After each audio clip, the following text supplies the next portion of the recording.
Top 20 Best in Swimsuit Miss Universe Philippines 2026. La Union. Isa sa mga crowd favorite si Bea Milian Wendorsky na nakapasok sa top 30 ng MUPH 2026. Ipinakita nga niya ang confidence niya sa pagrampa ng kanyang white two-piece swimsuit.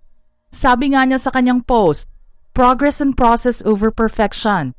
Naniniwala naman siya na life is the best classroom. Pero para sa kanya, ito ay ang journey niya sa MUPH 2026. Cebu City.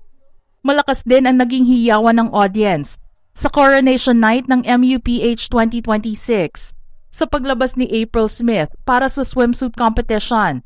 Sabi nga ng ilang fans niya, siya ang isa sa may most polished, powerful pasarela sa kompetisyon ngayong taon. Para kay April, queens are not made by trends. They are built by experience, by resilience, even by their flaws. Dagdag din niya, your black-skinned Cebuana queen, fighting for the crown. Taguig. Dahil co-founder at teacher si Isabella Ismael ng isang ballet school, lumabas ang kanyang graceful walk sa pagrampa niya ng swimsuit sa coronation night. Sabi nga niya sa kanyang post bago ang pageant night, all those quiet dreams, all those little steps, all the moments you chose courage even when you were scared, they led you here. Kaya naman heto siya at patuloy na inilalaban ang pangarap. Cebu Province. Bihasa na nga si Nicole Borromeo sa pagrampa niya ng swimsuit dahil isa siya sa mga pageant veterans na nagbabalik para makuha ang titulo bilang Miss Universe Philippines 2026. Natuwa nga ang mga fans niya nang makita ang kanyang pasarela sa kompetisyon at narinig ang malakas na tili para sa kanya. Aniya, I'm grateful, honestly, because I've had this dream for years, and I never thought I'd get the chance to do it now. I always kept pushing it until I felt like it was worth the time. Baguio City. Malakas na hiyawan din ang narinig sa paglabas ni Roxy Baenz para irampa ang kanyang swimsuit. Very calm and composed naman ang ipinakita niya sa audience sa coronation night habang rumarampa. Todo suporta naman ang kanyang mga kaibigan sa pagsali niyang muli sa pageant makalipas ang 6 na taon. Ani Roxy, as the sun sets, a lifetime of dreams stands still. Ilocos Norte. Very poised but bold naman ang pagrampa na ginawa ni Charisse Cacayorin. Suot ang kanyang swimsuit. Ipinakita nga niya na kaya rin niyang makipagsabayan sa mga may height na kandidata. Ani sa post ni Charisse, I spent all my life trying to find my own place and to see where I belonged, only to be met with judgment. Not only I am stepping onto the national stage, but as a testimony that petite, morena, fully Pinay women are also worthy of being represented. Quezon Province. Ready to conquer the universe na nga si Patricia Ella Evangelista sa ginawa niyang pagrampa sa kanyang swimsuit. Lumabas ang kanyang poised and composed walk para ipakita sa maraming tao ang ibang side niya. Ani naman niya sa post, I'm ready to show a new side of me. Let's make tonight unforgettable. Iloilo. Ipinakita naman ni Zesta Espinosa sa pagrampa ng swimsuit ang isang buhay na Barbie doll dahil sa kanyang grace and boldness sa stage. Ayon naman sa kanya, I walked through doubt with trembling faith, carried dreams bigger than my fears, and turned every fall into fire. Until one day, I became the woman I once prayed to be. San Jose Negros Oriental. Effortlessly confident nga si Jayka Monsayak sa paglalakad niya sa entablado.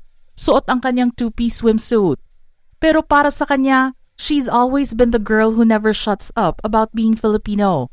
The one who finds a way to bring it up in every room, every conversation, every opportunity. Because it's not just where she's from, it's who she is. Santo Tomas, La Union. Confidence and walking with a fierce attitude ang ipinakita ni Rachel Hannah Gozum sa pagrampa niya ng swimsuit sa coronation night. Sabi nga niya, grateful for every moment, every lesson, and every opportunity to represent Santo Tomas, La Union with pride and purpose. Laguna. Very strong yet composed as a Filipina naman ang nakitang pagrampa ni Isabel Prats. Suot ang kanyang swimsuit. Sa paglalarawan nga sa kanya ng kaibigan, behind every smile she showed on stage is a story of strength, resilience, and quiet battles no one else sees. She is more than just a candidate. She is a symbol of courage and perseverance. Negros Occidental. Swaying and slaying naman ang naging atake ni Alex Colmenares sa kanyang swimsuit walk sa Coronation Night. Aniya, this journey has taught me the beauty of becoming, being unapologetically myself, embracing every moment, and growing through it all the work, the growth, the quiet prayers. Everything I've carried has led me here.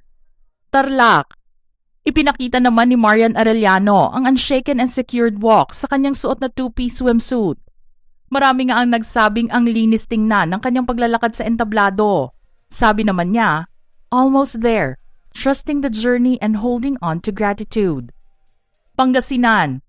Confidently sexy and beautiful ang ipinakitang rampa ni Donna Nugid. Suot ang kanyang white two-piece swimwear. Sabi nga niya, we bring the vibrant color of joy, Pangasinan to the universe, golden confidence, Pangasinan pride. Camiguin. With pride and joy and confidence, ang ginawang rampa ni Erica Cadayday sa swimsuit competition ng pageant night.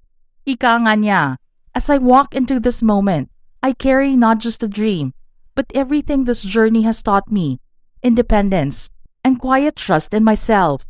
Grateful to the heavens above for this beautiful life. Luisiana Laguna. Nagmana naman sa kanyang ina, si Binibining Pilipinas World 1994, Cara Subihano. Ipinakita ni Ashley Subihano Montenegro na she's born to be a beauty queen sa kanyang swimsuit walk sa Coronation Night. Pero para sa kanya, it's been a very humbling journey this past 8 months. We have given beyond what we knew we were capable of, and more. Mountain Province.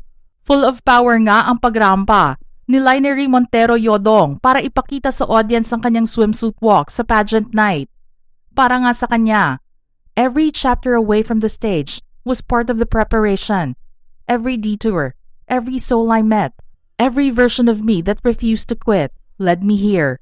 This is me, in full power. Rizal. Calm and collected but strong ang ginawang rampa ni Alicia Chelsea Buendia sa kanyang two-piece white swimwear. What a journey it has been nga ang nasambit niya sa kanyang journey sa Miss Universe Philippines. Naniniwala naman siya na makukuha niya ang corona dahil she's not forced for change or transformation for everyone. Pampanga. With grace and confidence, ang fresh face na ito who's been making waves ang nakita sa rampa ni Allison Hetland habang suot ang kanyang two-piece swimsuit.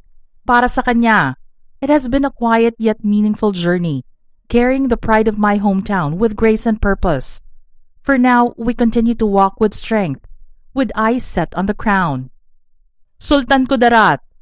Bold and daring ang rampa ni Jen Rose Javier, suot ang kanyang white swimsuit. Pero para sa kanya, the journey has changed her in the most beautiful ways.